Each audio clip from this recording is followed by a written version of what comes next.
to the second episode of Season 6 of the 98% Life After Prison.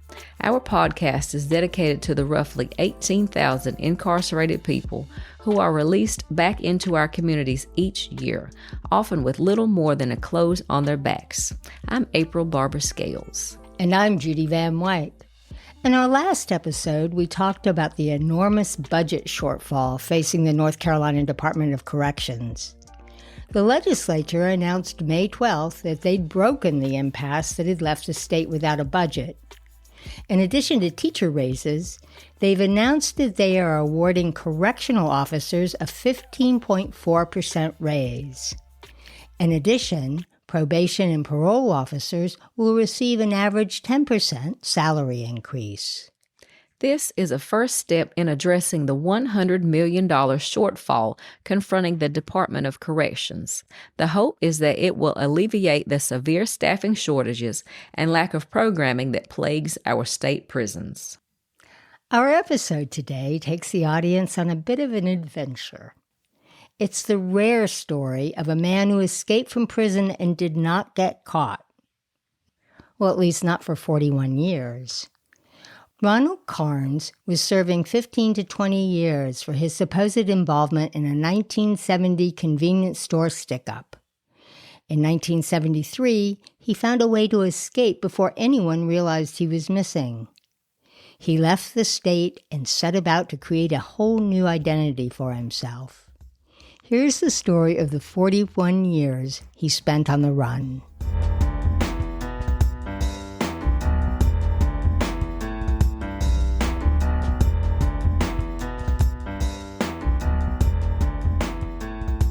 Tell me a little bit about your upbringing. I was born in St. Louis, Missouri, in a pretty tight community called The Hill. And I was raised by a bunch of tough women.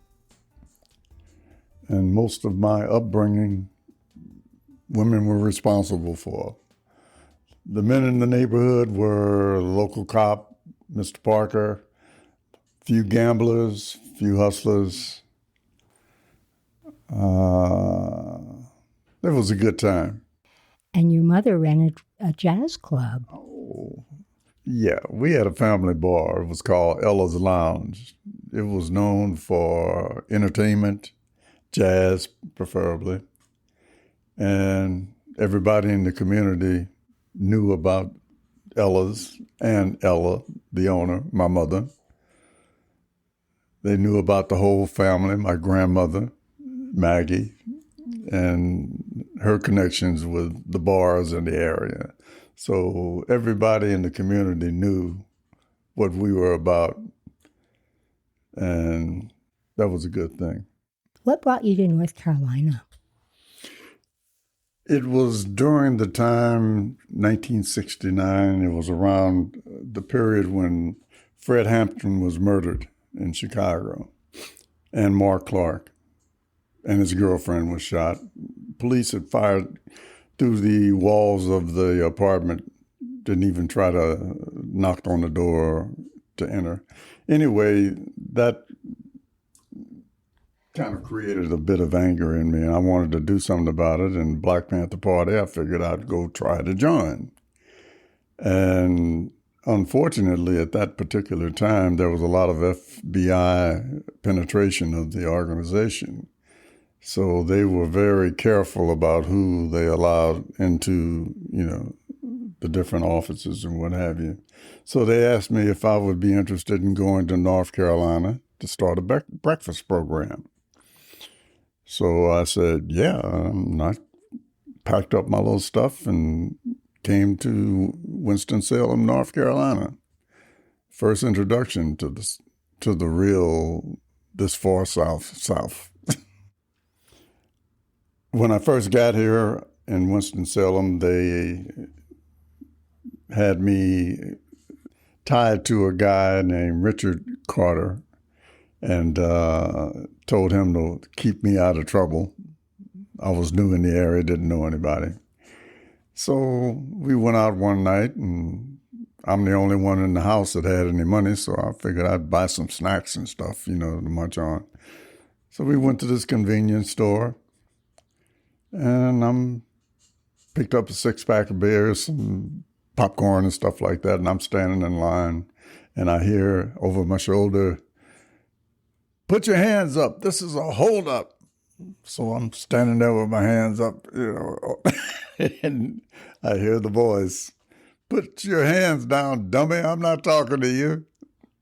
And I knew then this was going very badly. So we ran, and we got maybe 6 blocks away. They caught us, locked us up. Bottom line, we got 15 to 20 years. I never saw him after that night that we got busted. He wasn't even in my hearing or the trial.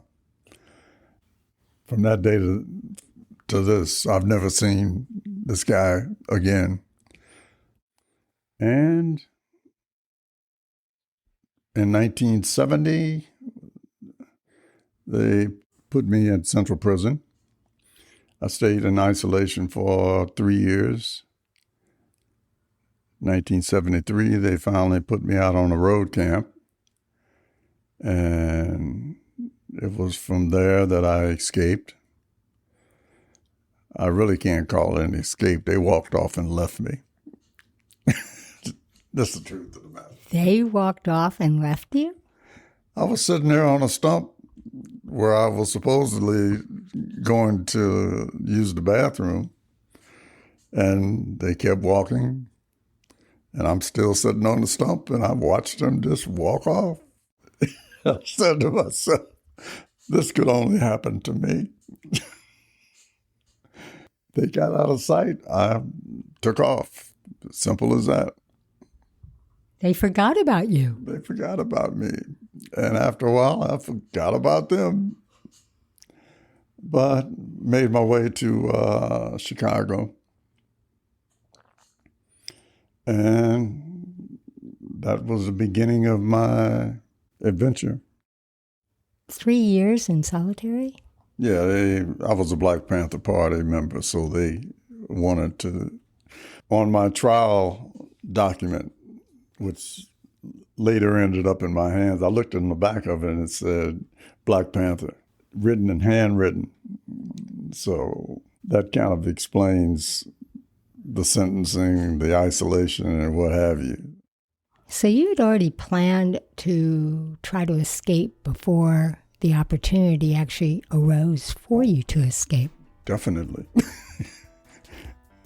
I had no intentions of doing 15 to 20 in a North Carolina prison.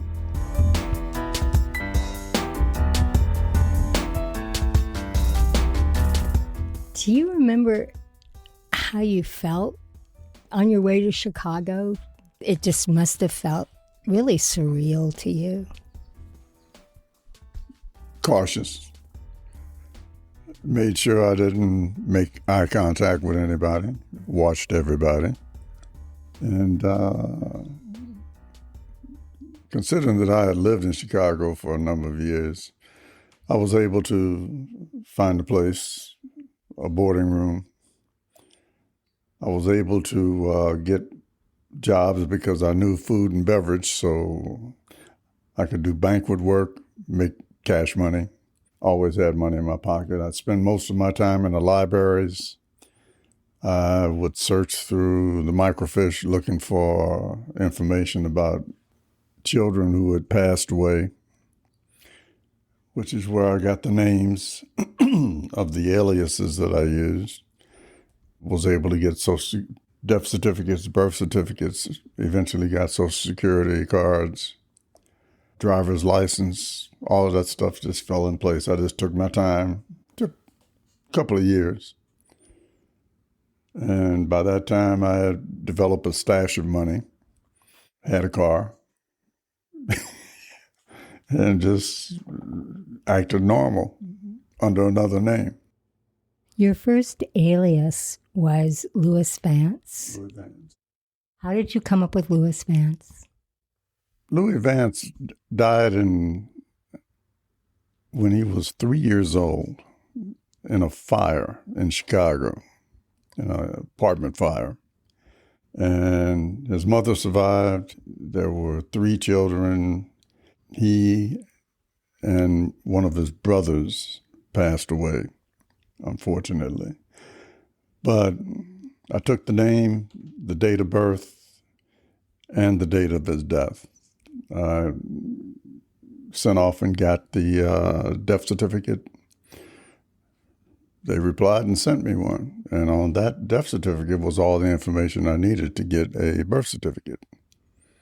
Once I got the birth certificate, I could get anything I wanted. So you were on the run for 41 years.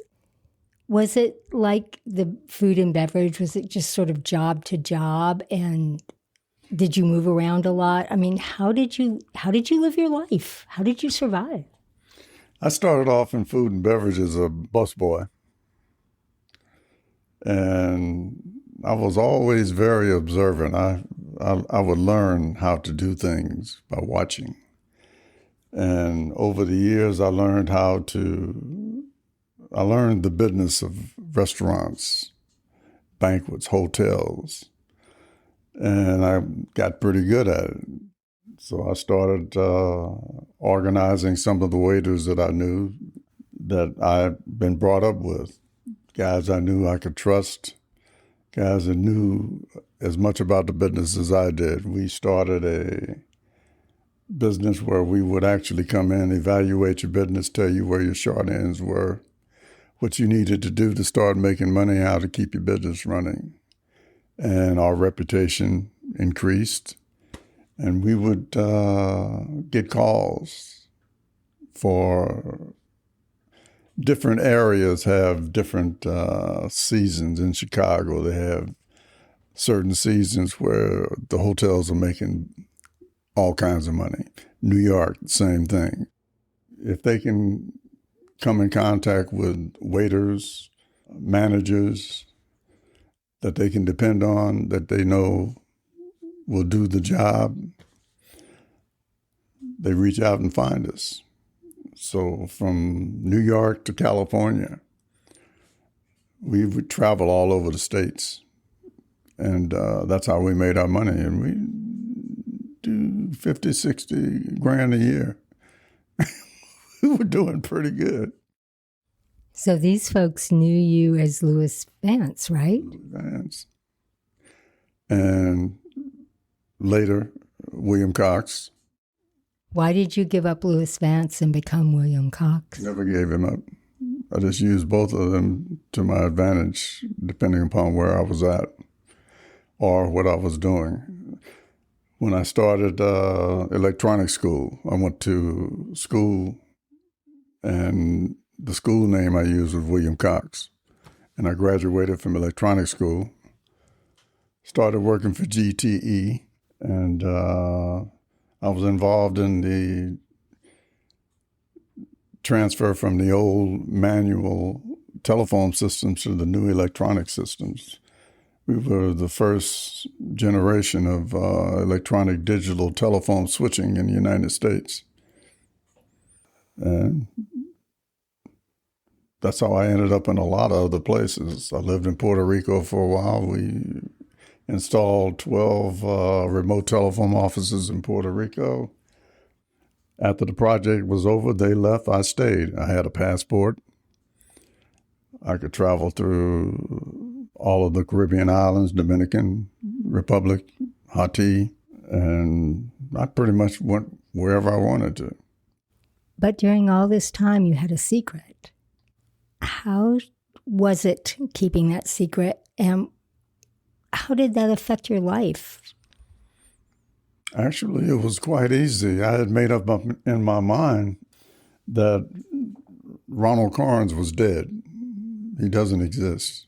And I never worry about someone calling me, "Hey, Ronald." And I turn around and look, that would never happen. Ronald Carnes just did not exist anymore. And I was able to work that for 41 years. Did you ever worry about getting caught? No. That's how comfortable and secure I felt. But I knew eventually it would happen. And in 2014, while I was living in Iowa. I had moved to Iowa because one of my relatives had lost her husband. And she was close in the family. I was kind of worried about her. So I moved up from Seattle to Iowa, Waterloo, Iowa, and got all her affairs together and got laxed, pushed too far with what I thought I could do. And one morning, 5 U.S. Marshals were knocking on my door. I had violated some state laws in Iowa, and they used facial recognition to catch up with me. And through their investigations and the facial recognition software, they realized there's something different about this guy,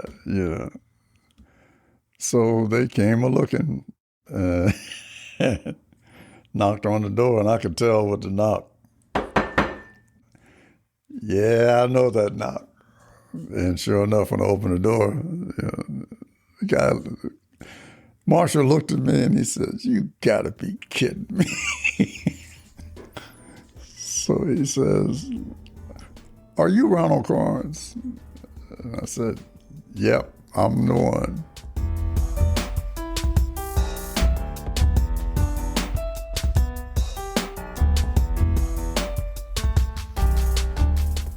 I was charged with 11 different statutes. 7 of them were state, 4 were federal. And I was able to, with the help of my defense attorneys, state and federal,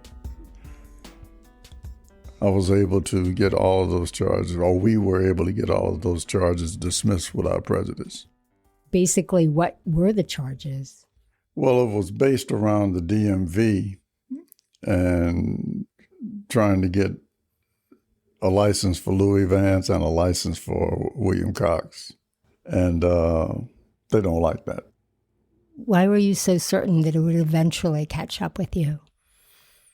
I was getting tired of it, because it's something that's always in your mind. But on the other side of the coin, I've got a lot of good things that I accomplished during my 41 years. Work I did with Boys and Girls Club, other organizations, helping people,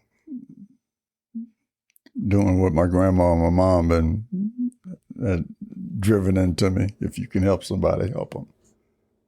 How did it affect your relationships during that 41 years? Were you able to get close to people? No, never could. Didn't want to take the chance. I didn't want to, not so much take the chance, I didn't want to put other people in a position where they would have to defend themselves or defend me. Yeah. So there was always the mystery about a lot of questions that couldn't be answered. Unfortunately, well, no, it wasn't unfortunately. I got married and had a son, didn't know about him until 3 years ago. And he tracked me down, and God bless, he found me. And I got him up here, over here, because he was in Dallas. And we spent time together, Thanksgiving. Then I went to Dallas and spent time with him during the Christmas holiday, and that was a blessing. So you had a pattern where you would live someplace for a while, and then it was time to go because you were too comfortable, became vulnerable. When did you know it was time to go, in other words? I never really knew when it was time to go, but I had an instinct which I followed religiously. And I would always adhere to what my feelings told me, and I would spend 4 years, 5 years, 6 months, a year, depending upon how smoothly things were moving.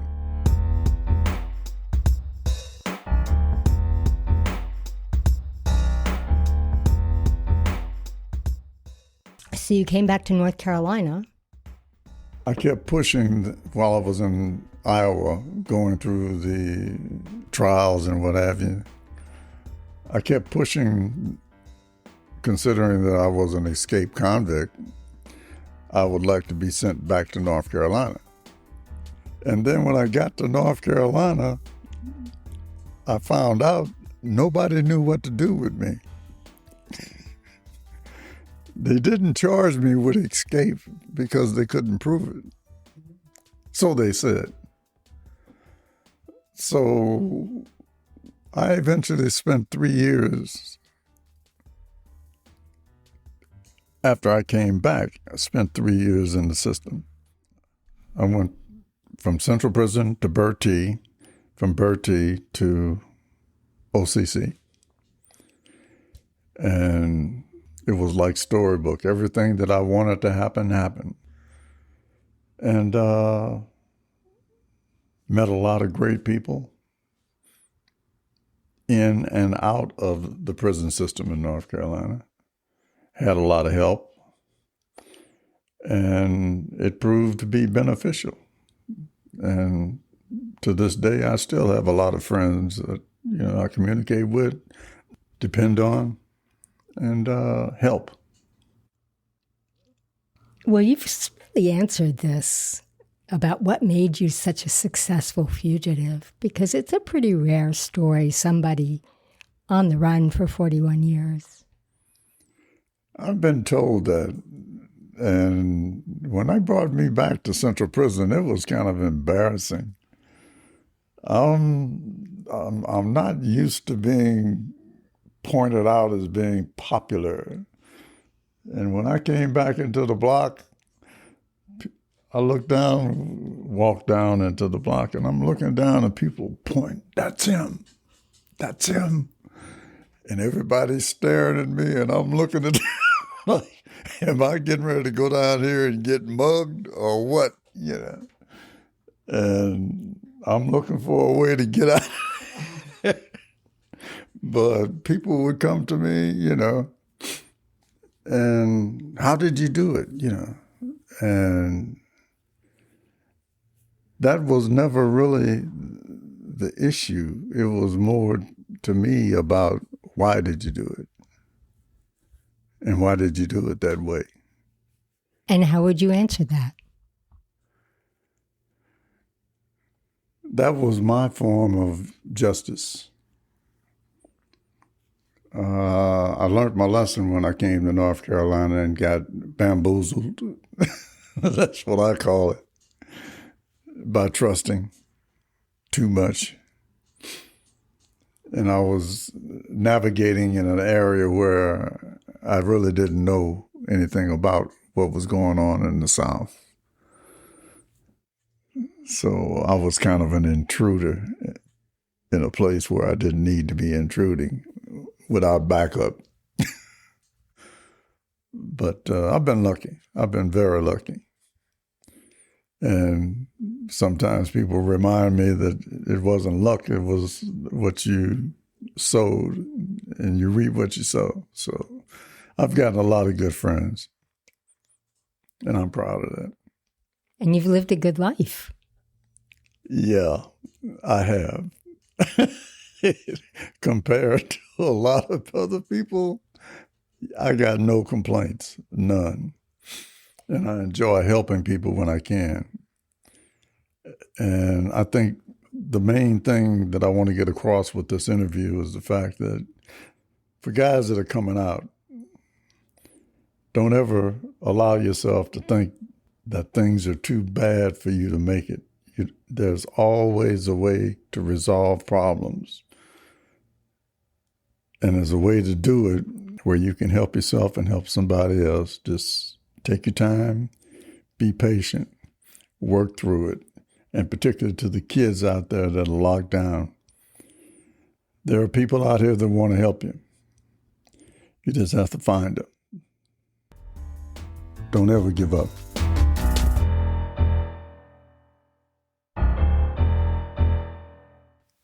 During his time inside, Ronald did some jailhouse lawyering. helping fellow prisoners to write writs of habeas corpus, civil rights complaints, and so forth. He's especially proud of the work he did in a 1977 case that went before the Supreme Court. In Bounds v. Smith, the court ruled that the North Carolina Department of Corrections must protect prisoners' access to the courts by providing them with legal libraries or access to legal counsel. So, April, did you use the law library a lot? I would have used a law library, but the women's prisons never had any. We had to outsource to Prisoners Legal Service and other legal organizations to get legal access for our cases. Wow. So you couldn't do any research on your own? No, not unless we got some help from someone on the outside. And were you able to get that? In some instances, yes. Prisoners Legal Service was not as, the population wasn't as big, so they were more interactive back then, but they have few staff and people on the inside need more help these days. So some of the people that were in when I was in are still in. So, they need constant assistance trying to fight their case. Right. Wow. It would help if they could teach themselves, right? Yeah. Well, I think they have access to law libraries on their tablets now. Oh, okay. From what I'm told. So like physical law library, I think there's some books that have been allowed in here and there, but I think they get more of their legal help on their tablets. I know from volunteering that waiting for legal counsel can be very tough and finding legal counsel. Right, to represent you pro bono. Exactly. So that's a challenge. That is a challenge. The fact that you at least had access to counsel, that means that Ronald Carnes did make a real contribution to the people serving time behind bars. Mm-hmm. I have to say, this was really a fun story to do. Ronald is an absolute gentleman. And when I showed up for the interview, he greeted me with fresh blueberry muffins right out of the oven and coffee. And we just spent a lot of time just chopping it up. Ronald, I met him. We were on a board together for Interfaith Council, which is an organization that helps the homeless population primarily in Orange County. And so that's where I met him. So what I know of him, he's a delight to be around. He seems always helpful and just a very jovial, a good guy. Yeah, all around good guy. He is a good guy. Well, that's our show for today. In our next episode, we're going to learn about post-incarceration syndrome, and we'll hear from 3 people who have returned from prison followed by the trauma that they experienced inside. In April, I understand you're going to interview a gentleman who recently returned home after 46 years behind bars for a crime he says he didn't commit. Can you give us a preview? Yeah, my hope is to talk with Charles McNair. I don't want to overwhelm him. He's still getting acclimated to society, but when he's up to it, and I'm pretty sure that he will, I'm going to find out about how he survived for 46 years knowing that he had been innocent all this time. Yeah. Wow. Yeah. That should be very interesting. Yeah. So stay tuned for our upcoming episodes. Until then, if you want to get in touch or just listen to old episodes, you can do so through our website, www.the98-lifeafterprisonpodcast.com. That's www.the98-lifeafterprisonpodcast.com. And we'll see you next time. See ya.